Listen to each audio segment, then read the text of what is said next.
అదేవిధంగా ఇక్కడ చాలా మందికి ఇళ్లు ఉండవు, నాకు తెలిసి ఇంకా పేదవాళ్ళు చాలా మంది ఉంటారు ఈ గ్రామంలో.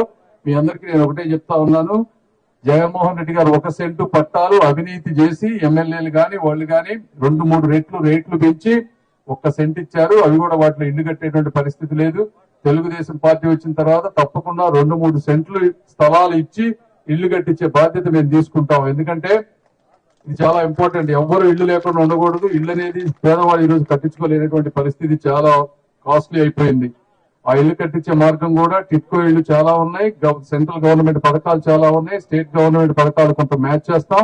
అదేవిధంగా ప్రతి గ్రామం నుంచి వెళ్ళిన ఎన్ఆర్ఐని తీసుకొస్తాం. వాళ్ళని మ్యాప్ చేసి ఎక్కడెక్కడైతే పేదరికం ఉందో వాళ్ళని 1 to 1 మ్యాచ్ చేసి కనీసం ఒక్కొక్కళ్ళు ఒక ఇల్లు కట్టించే విధంగా అయినా వాళ్ళ పేరు పెట్టుకునే విధంగా ఉండి అది కూడా చేసే బాధ్యత నేను రామాంజనేయులు గారు తీసుకుంటాం. అందరిని ఎక్కడెక్కడ, ఎందుకంటే ప్రతి ఒక్కరు చాలా మంది గ్రామాల నుంచి వెళ్ళిన వాళ్ళు ఉన్నారు. వాళ్ళకి 50 సంవత్సరాలు వచ్చిన తర్వాత అందరికీ డబ్బు ఉంది, డబ్బు వచ్చాక ఏదో ఒకటి దాన్ని పుట్టి పెరిగిన జన్మభూమికి ఏదో ఒకటి చేయాలని ఉంటుంది. వాళ్ళని మనం కలవటం, వాళ్ళకు ఒక నమ్మకం, వాళ్ళకు 2 లక్షలు ఇస్తే అందులో అవినీతి జరగదు అనేటువంటి నమ్మకం కలిగించి ఆ బాధ్యత కనుక కరెక్ట్ వ్యక్తులు తీసుకుంటే అద్భుతాలు జరుగుతాయి. ఎందుకంటే ఇక్కడ వచ్చే ముందు ఒక ఊర్లో చూశారు, మాకు యోగి గారు అని ఉన్నారు, ఆయన డాలస్ లో ఉండేవాళ్ళు. ఆయన ఎన్ని చేసి ఒక్క మనిషి కళ్యాణ మండపం కట్టాడు, పాప వెటర్నరీ స్కూల్ కి స్థలం ఇచ్చాడు, రెగ్యులర్ స్కూల్ కి స్థలం ఇచ్చారు. అట్లా ఎన్నో ఒక వ్యక్తి ఎన్నో చేయగలరు కరెక్ట్ గా కనుక మనం వాడుకోగలిగితే. గ్రామం అంతా ఒక్క తాటి మీద ఉంటే అది ఇంకా మా పని చాలా ఈజీ అవుతుంది. ఇవి కాకుండా గ్రామానికి కావాల్సిన మిగిలిపోయిన ఏమైనా రోడ్స్ ఉంటే రోడ్స్ చేస్తాం. తప్పనిసరిగా సాగునీరు తాగునీరు చేస్తాం.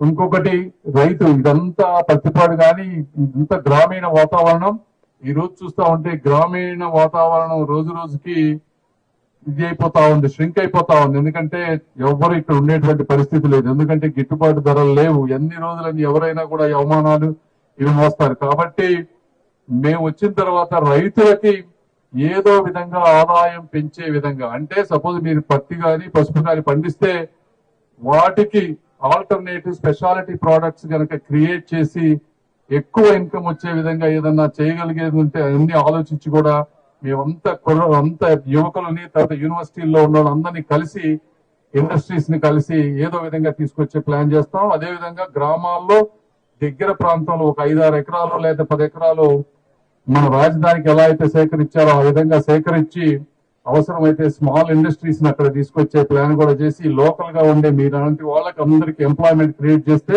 గ్రామీణ వాతావరణం మళ్ళీ పెరుగుతుంది. గ్రామాలు చిన్న అడుగుకుండా లాంగ్ టర్మ్ లో మనందరికీ బాగుంటుందని కూడా అది కూడా ప్లాన్ చేస్తాం.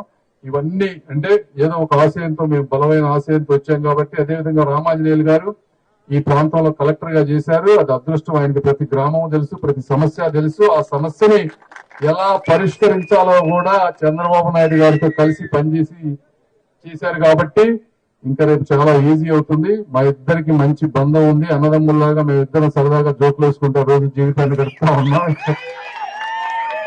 కాబట్టి ఇద్దరం చక్కగా అన్ని జనరల్ గా అంటే ఎంపీ ఎమ్మెల్యేలకు అక్కడక్కడ ఉంటుంది, మీకు తెలుసు కదా. మా దగ్గర అట్లాంటి సిచ్యువేషన్ లేదు. అందరినీ కలుపుకొని వెళ్ళి కేవలం ప్రజల సమస్యలే ఎజెండాగా ఇద్దరం కలిసి పనిచేసి మీ అభిమానాన్ని అభివృద్ధి రూపంలో కృతజ్ఞతగా తీర్చుకుంటామని తెలియజేసుకుంటూ ఈ అవకాశం ఇచ్చిన మీ అందరికీ కూడా నా హృదయపూర్వక కృతజ్ఞతలు. Thank you.